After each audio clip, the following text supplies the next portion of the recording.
You check your phone at 2 a.m. Not for messages, for your bank balance. You already know what it says. You just need to see if it got worse. That's not anxiety, that's debt. And it doesn't just live in your account, it lives in you. The first time you borrow against yourself, it starts small. It always starts small.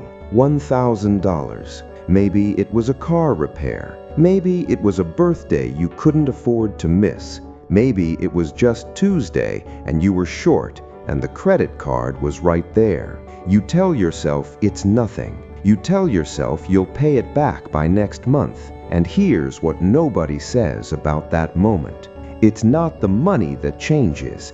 It's the story you tell yourself about the money. Because before this, you were someone who figured things out. After this, you're someone who owes. It's one word, but it rewires something. You start doing math in your head at restaurants. You start hesitating before you say yes to things. Not because you can't afford them, because you're not sure anymore. $1,000 doesn't feel like debt. It feels like a small embarrassment you're managing. And embarrassment, it turns out, is the most expensive thing you'll ever carry. The part where you stop telling people, you didn't plan to be here. Nobody plans to be here. $5,000 spread across 2 cards, maybe 3, each with a different minimum payment, each with a different due date you've memorized like a prayer. This is the level where you stop mentioning it. Your friends talk about trips. You calculate whether your minimum payment clears before the 14th.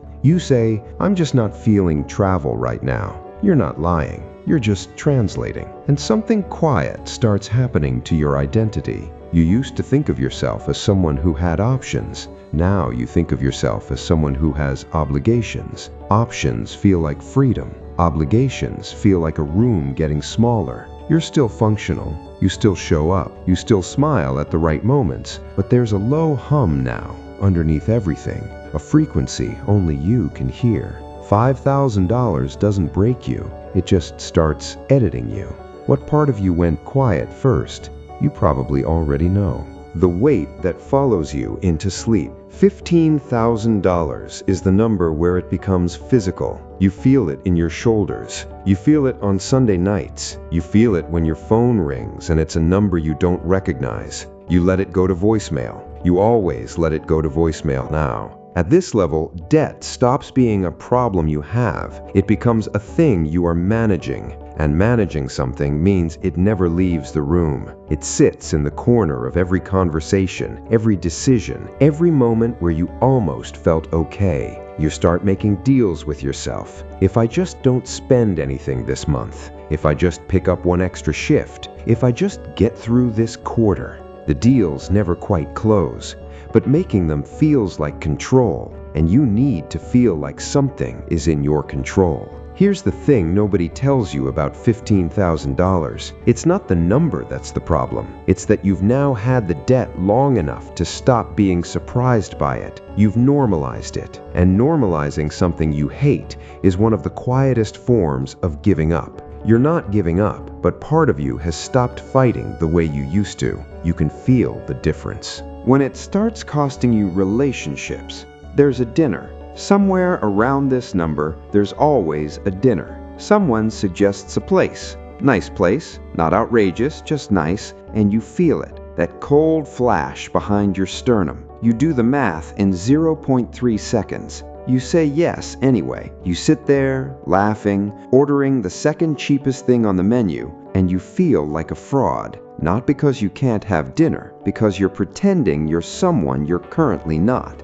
$30,000 is the level where debt starts costing you honesty. You can't tell your partner the full number anymore, or you told them once and you saw their face and you decided you'd handle it before they needed to see that face again. You can't fully celebrate good news, because good news comes with a whisper now, but the debt is still there. You can't be fully present in your own life, because some percentage of your attention is always doing the math. This is the level where people say things like, I've just been stressed lately. Stress is the word we use when the real word is too heavy to say out loud, and the real word is trapped. not permanently, not forever, but right now, in this chapter, in this version of your life, you are moving, but you are not free. The identity replacement.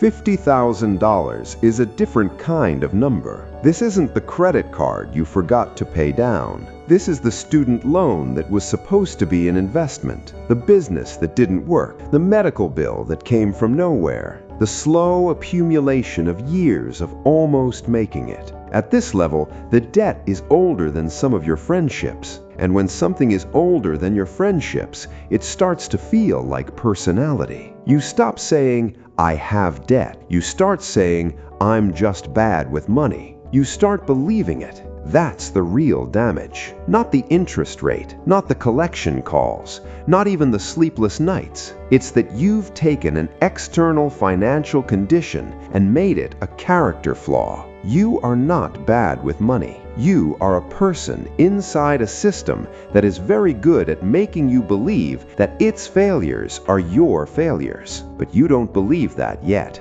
At $50,000, you don't believe that yet. You're still blaming yourself, quietly, efficiently, constantly. And the worst part, you've stopped telling people not because you're ashamed anymore. You've stopped telling people because you don't think they'd understand. You don't think anyone could understand what this feels like to carry for this long.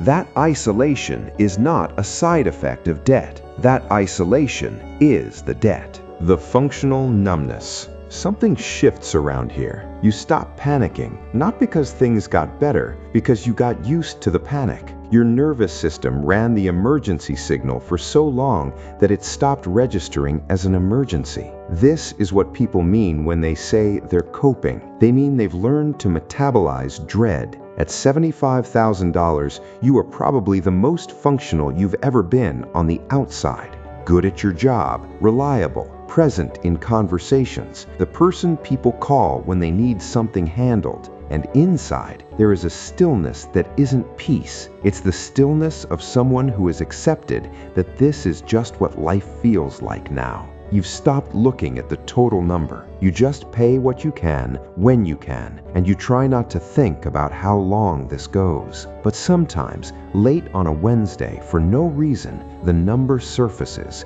and you feel it like a cold hand on the back of your neck. $75,000. You worked hard, you tried, you're still trying, and you're still here. When did surviving become the same thing as living? The person you became to carry it. $100,000. Say it out loud, not as a number, as time. That's years of your salary. That's a different life you could have had. That's the trip you didn't take, the apartment you couldn't lease, the opportunity you passed because you couldn't absorb any more risk. At this level, debt has done something you didn't sign up for. It has made decisions for you. Not with a voice, not with a warning. Just quietly, consistently, it has narrowed your life by the width of one unpayable number. And here's what you need to understand about who you are now. You are more resilient than almost anyone you know. Not because you're special, because you had to be. You learned to function under financial stress the way soldiers learn to sleep in noise. You learned to smile at the right moments, to show up, to keep moving. But somewhere in becoming the person who could carry this, you lost the person who didn't have to. The version of you who spent money without calculating, who said yes to things without checking, who looked at the future and felt something close to excitement. That person didn't disappear. They're still in there, quieter now, more careful, a little harder to reach, but there. Debt doesn't destroy you dramatically. It doesn't show up one day with a knife. It sits down next to you, calmly, every morning. And it asks you to be slightly less than you were yesterday. And most days, you are. And most days, you keep going anyway. The question isn't whether you'll get out. The question is, who are you going to be when the number finally goes to zero? Because that person is still being built right now. In every small decision you make under pressure, the debt will end. The question is what it leaves behind.